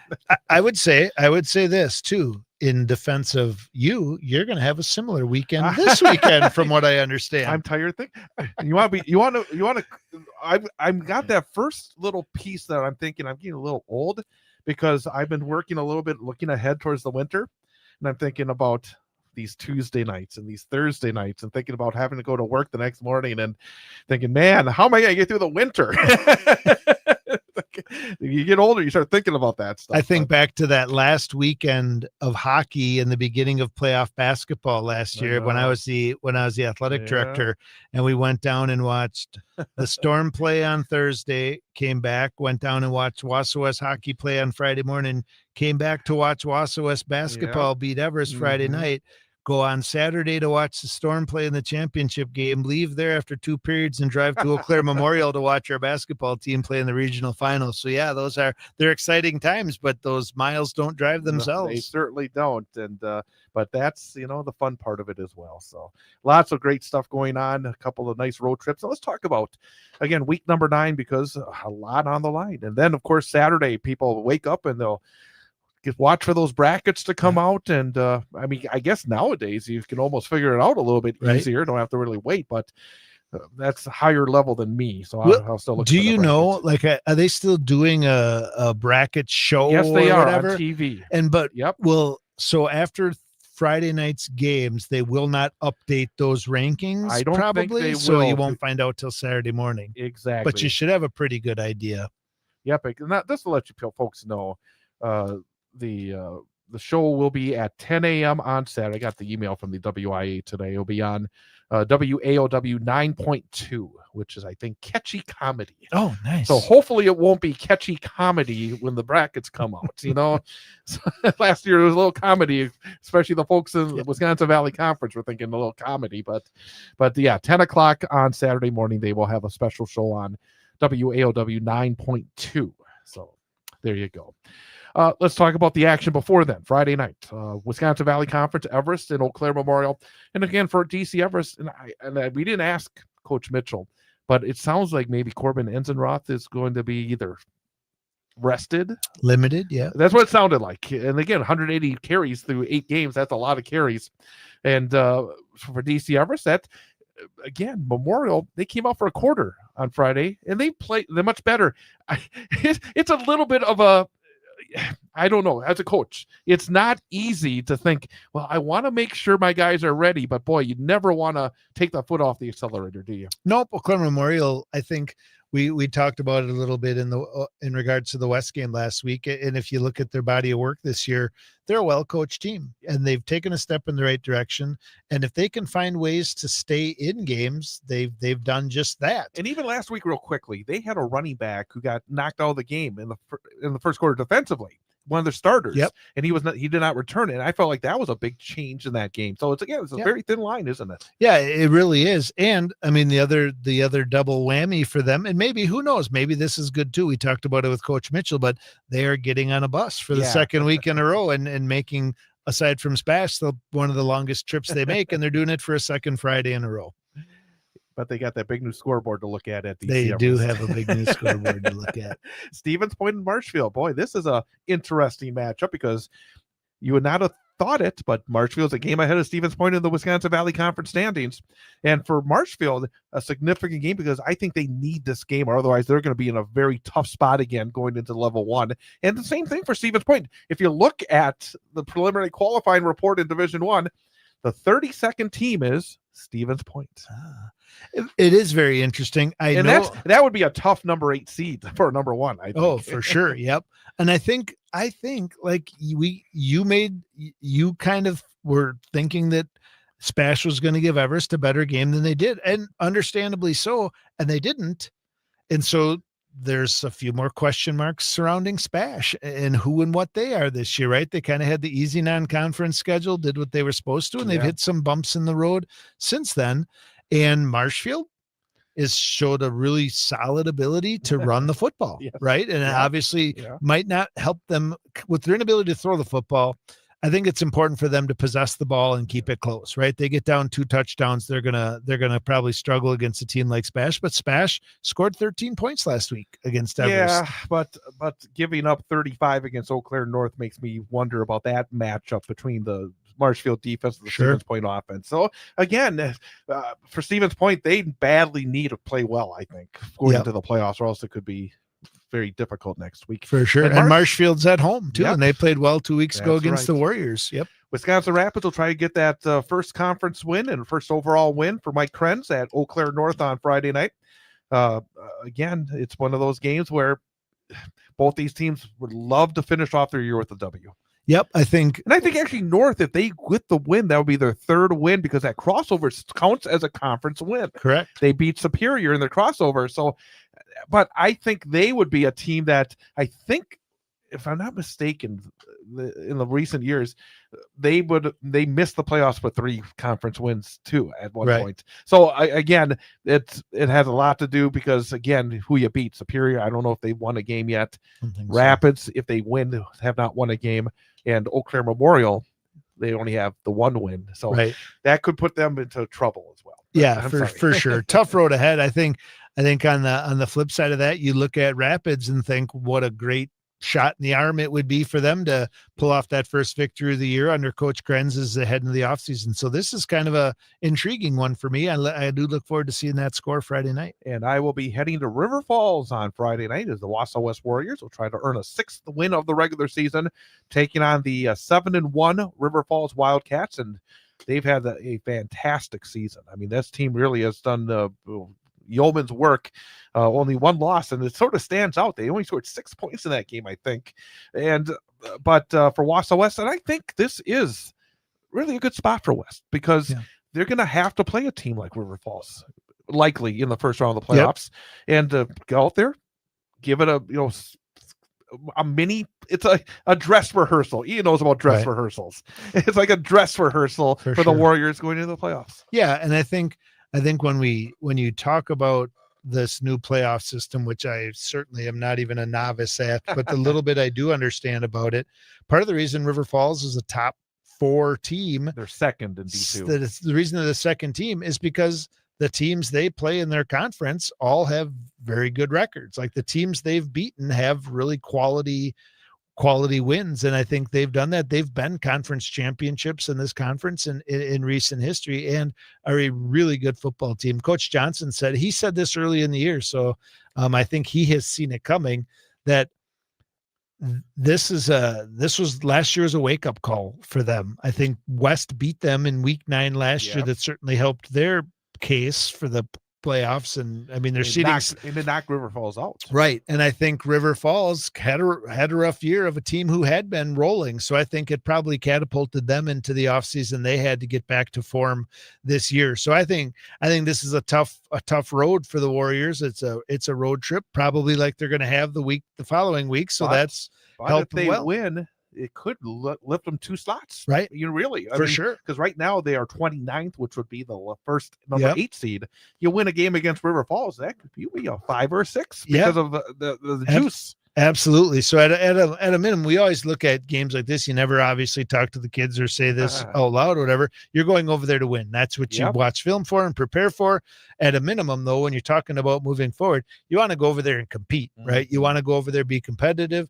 You want to take every possession. You want to cause some turnovers and just kind of build that positive as you head into the postseason. 6:35 airtime, 7:00 kickoff Friday night. Wausau West at River Falls, right here on 98.9 WXCO, WXCO.FM, mobile devices, and Alexa by searching WXCO and on the Civic Media app.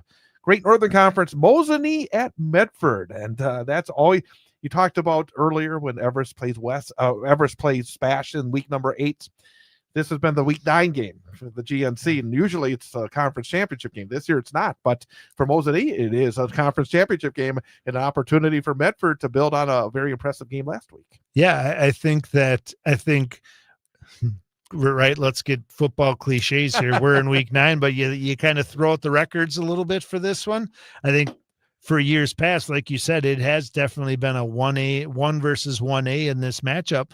I think obviously Mosinee's probably favored in this one. The game's at Medford, so that works in their favor. They've been going, and I think whatever. I'm certainly I'm not going to be surprised if Mosinee kind of wins this one handily, but I also wouldn't be shocked. Like I look a little bit at last week's Amherst versus Stratford, right? Like I'll speak for myself. I felt like this was Amherst's year to kind of, at least for this year, to take back that conference.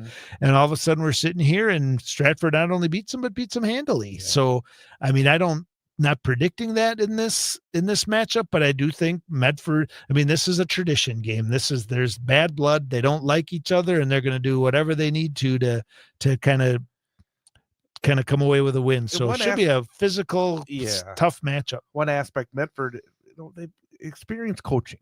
And I think against a team like Mosinee, you have to have a good coaching staff and a good game plan because you know what Mosinee's going to want to do. Yeah. But you got to find a way to try to slow down Treve Stoffel, both on the offensive side and the defensive side. And I think if there's anybody that's got that ability, it could be the Medford staff. Because it's a veteran staff who's won a lot of games. Yeah, and the other thing that sticks out to me about this matchup is that listening to the Medford game when they played East, right? They moved the ball all over the field. They just couldn't finish. Right. Like they couldn't get it in the end zone. They go for it on 4th down all the time. They go 7 times. They go for 2 all the time. You know what I mean? So those are the types of things that make a big difference in a game. So a couple of those plays bounce their way and all of a sudden they get some momentum. But I do think also if Mosinee gets up on them, I do think their inability to throw the ball could certainly hurt them as well. And they really were not good throwing the ball. I mean, that's one thing that jumped out doing that game is that you're exactly right. They moved the ball up and down the field. They got some really good young running backs who are going to be around for a couple more years. They ran for well over 300 yards in that game. They scored 6 points. Yeah. I mean, it was like it's hard to do that. Yep. It's hard to do that. But yeah, when they were forced to throw it, boy, they didn't complete a pass. Right. I mean, it was just not good. And Coach Wilson's a heck of a coach. So that might certainly be part of the process. And he knows how to play in big games. So should be an interesting one. So Mosinee is tied with Tomahawk for the conference lead. Tomahawk will try to secure at least a share of the conference championship. I don't think many people thought that before the start of the year. They traveled to Lakeland. Again, the Lakeland Thunderbirds got off to a great start. They were 4-0. They're now 5-3. They are 3-3 in the conference, but they are a banged up football team. And frankly, I did not see a game in a long time where there were more injury timeouts than the one on Saturday. It felt like it was a long game because there were a lot of injury timeouts. And going into the game, Lakeland was banged up.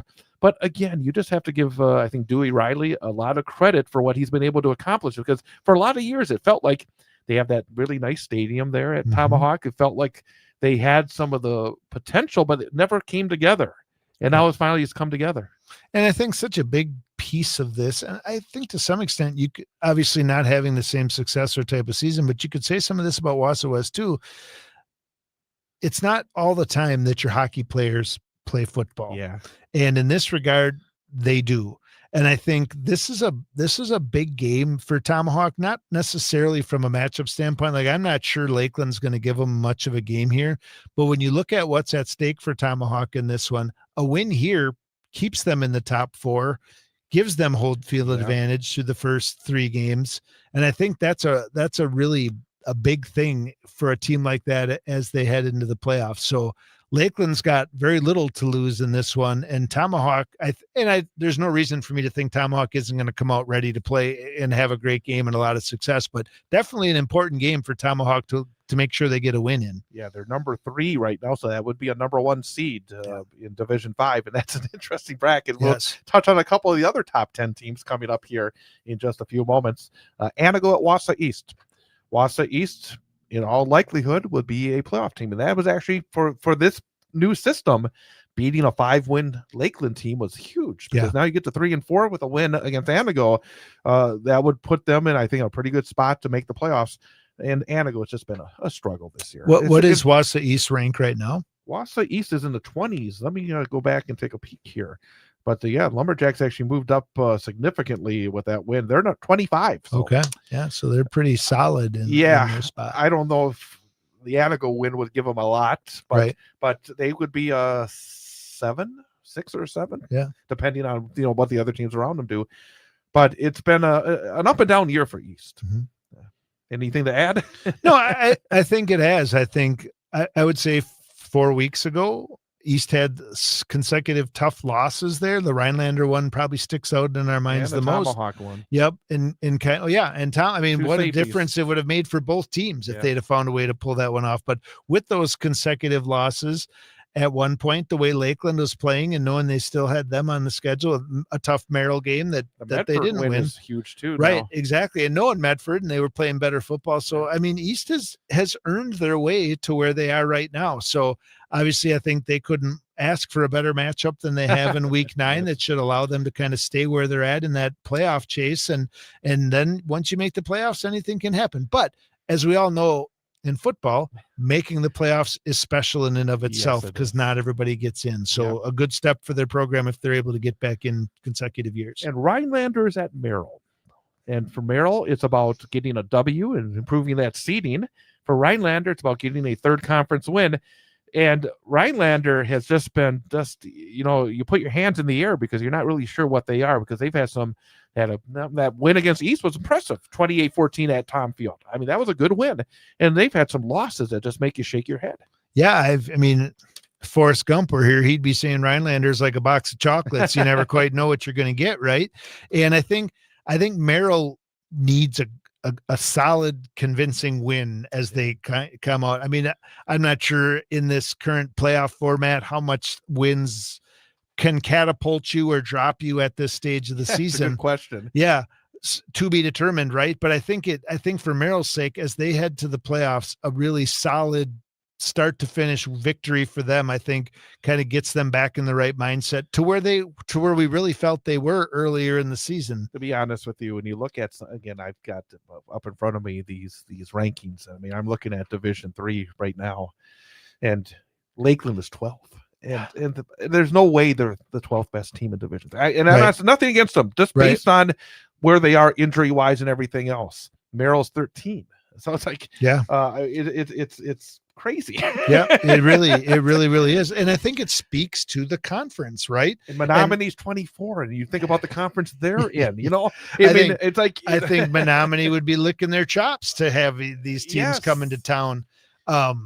For certain, but I think it kind of speaks to the conference stuff, right? That we talk about, like these teams all had really good records at one point, and it was when do you play? It was a 3 or 4 team race because everybody had 4. Everybody was 3-3 or 4-2 at one spot. So those wins and kind of whatever the points mean gave you extra points and have put them in those positions. So I think a win for Merrill is a really nice win for them and probably gets them a nice home game level 1. Yeah, absolutely. And frankly, it goes back to a point. I do think there should be a human element involved somehow. Don't disagree. Some people think that it should all be computers, but I do think there should be a human element because sometimes numbers do lie.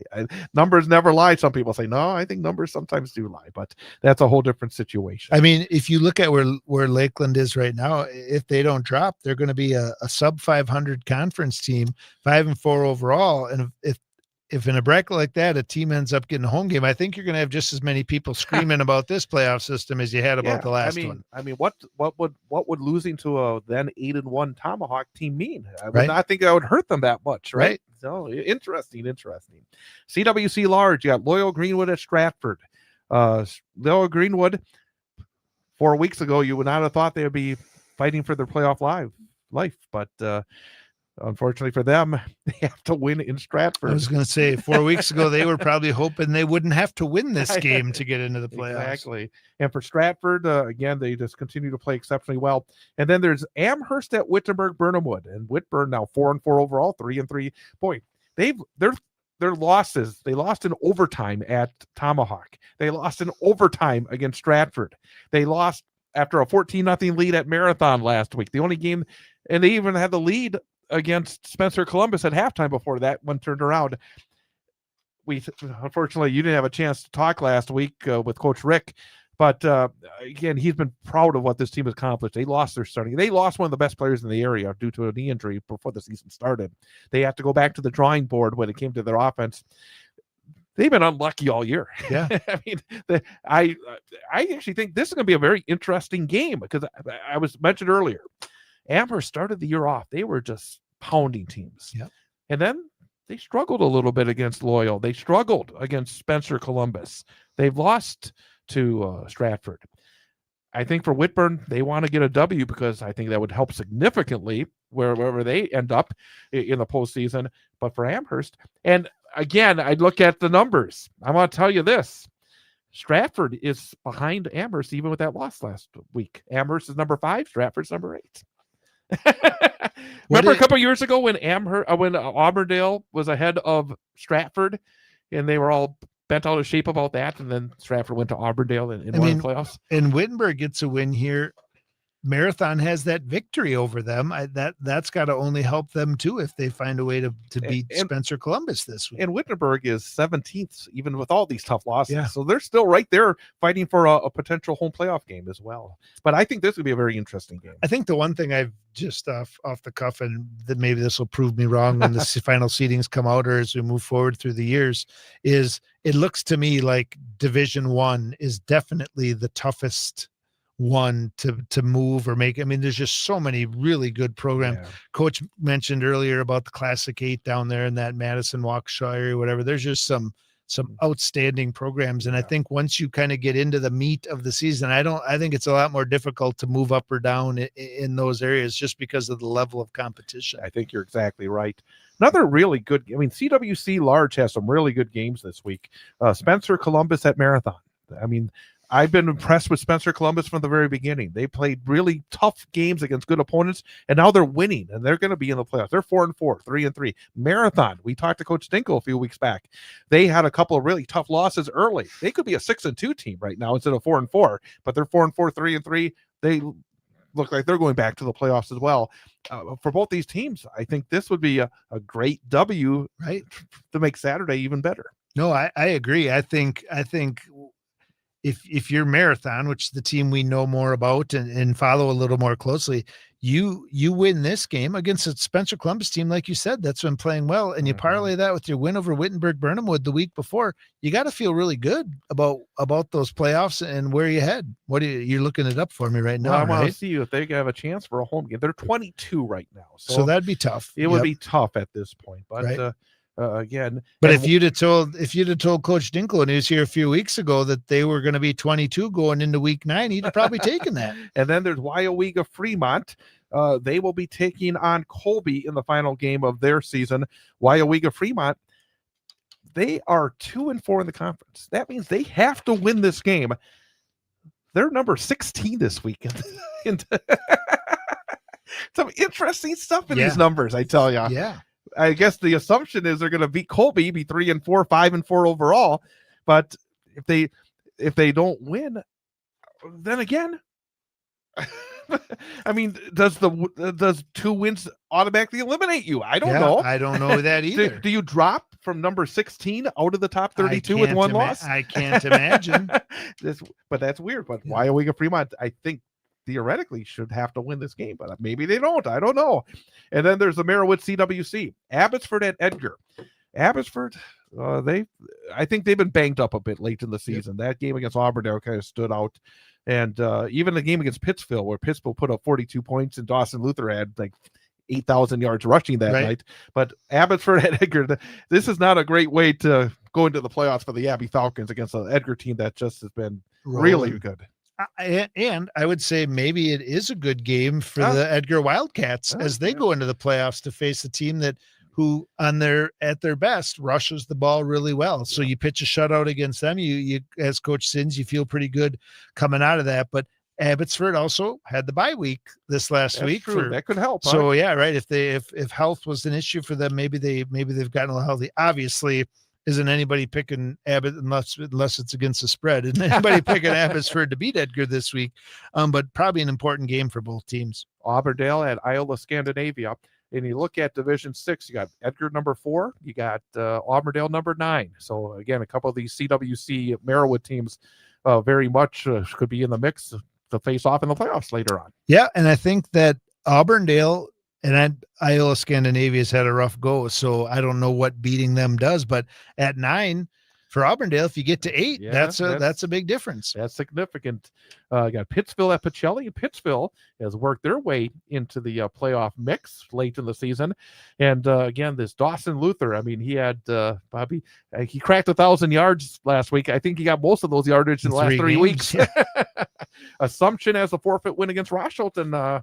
Let me look at where's Assumption here, because maybe they're going to finish up their 11-player journey with their 30 seconds, and I don't imagine they're going to be hurt by winning by forfeit. I don't know. I have no idea. Yeah, but wouldn't that be something? So they're number 32 in Division 7. Pittsville number 31 in Division 7. So Pacelli is number 29 in Division 7. All these CWC Merriwood squads are all in Division 6 or 7. Looks like they're going to the playoffs. And probably loving this new playoff system. And in 8-player, the playoffs get underway this week. And a couple of teams from our area involved. The Newman Catholic Cardinals are number 5 seed, travel to number 4 seeded Frederick. That'll be Saturday afternoon, 1 o'clock kickoff. I will be making the 3-hour trek to Frederick on riding the team bus. It's the plan. All right, at least you can nap. That's exactly right. So 12:35 airtime live here on 98.9 WXEO. We go everywhere. We don't just show up for the easy games, the broadcast. Some people do that. Do you know that? No cherry picking here. No, we're at all the games. If it's West, I'm going to River Falls. If it's Newman, I'm going to Frederick. So, but for the Cards, again, they made the WIAA 8-player playoffs every year. Only 2 teams have done that. They're back at it. And one thing is, I mean, this is a Frederick team. That's a solid team. I was watching actually a little of the film of Frederick. They got a couple of kids that look like pretty good athletes. Right. Talking to Coach Carl Thorpe, he said, nobody, they don't have one of those like LT types, take over a game, but they don't have anybody that's really weak either. They got a lot of good players all over the field. And it's always interesting when you face a team you haven't faced before. I mean, that's one of the interesting aspects of this game. And I feel like Mick Lig and his staff will be able to take advantage of that. Do you know what style offense they play?